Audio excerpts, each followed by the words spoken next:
കൂട്ടുകാരെ, എല്ലാ കൂട്ടുകാർക്കും മിഠായി കഥകളിലേക്ക് സ്വാഗതം. രക്ഷിതാക്കൾക്കുള്ള ഒരു കഥയായാലോ? കഥയുടെ പേര് കുഞ്ഞു പേടികൾ. അവതരിപ്പിക്കുന്നത് മനോജ് കുമാർ പൂളയ്ക്കൽ. അമ്മേ, എനിക്ക് ഇടിവെട്ടുമ്പോൾ പേടിയാ.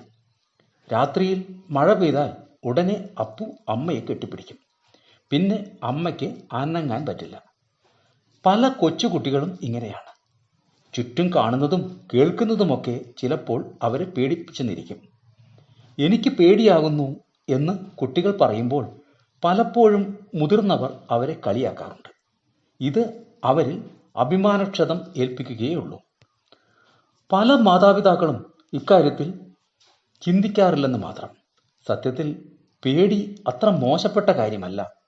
ആപത്തുകളിൽ ചെന്ന് ചാടാതെ രക്ഷിക്കുന്ന വിവേകബുദ്ധിയിൽ നിന്നാണ് പേടിയുണ്ടാകുന്നത്. ഇത് അമിതമാകുമ്പോൾ ശ്രദ്ധിക്കണമെന്ന് മാത്രം. കുട്ടികൾ എന്തുകൊണ്ടാണ് പേടിത്തൊണ്ടന്മാരാകുന്നത്? കുട്ടികളിൽ അനാവശ്യ ഭീതി ഉണ്ടാക്കുന്നതിൽ മാതാപിതാക്കൾക്കും പങ്കുണ്ട്. കുട്ടികളുടെ കാര്യത്തിൽ മുതിർന്നവർക്കുള്ള അനാവശ്യമായ പേടികൾ കുട്ടിയുടെ മനസ്സിലും വളരുന്നു.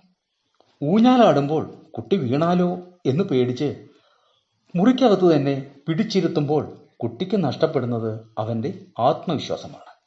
ഇതുമാത്രമല്ല, കുട്ടികളെ മര്യാദക്കാരാക്കാൻ അനാവശ്യമായി ഓരോന്ന് പറഞ്ഞ് പേടിപ്പിക്കുന്നതും മുതിർന്നവരുടെ പതിവാണ്. തനിയെ മുറ്റത്തിറങ്ങിയാൽ ഭിക്ഷക്കാർ പിടിച്ചുകൊണ്ടു പോകും എന്നൊക്കെ പറയുമ്പോൾ കുട്ടികളിൽ അനാവശ്യമായ പേടി വളരുകയാണ്. എനിക്ക് പേടിയാണ് എന്ന് പറയുന്ന കുട്ടിയെ കളിയാക്കുന്നതിന് പകരം അടുത്ത് പിടിച്ച് ചേർത്ത് നിർത്തി കാരണം ചോദിച്ചറിയണം. അവരിൽ ആത്മവിശ്വാസം ഉണ്ടാകുന്ന രീതിയിൽ സംസാരിക്കുകയും വേണം.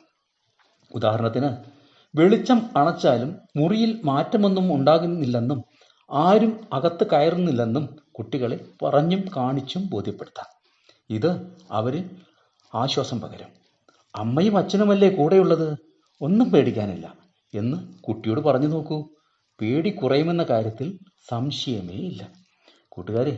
കൂട്ടുകാർക്ക് കഥ ഇഷ്ടമായോ?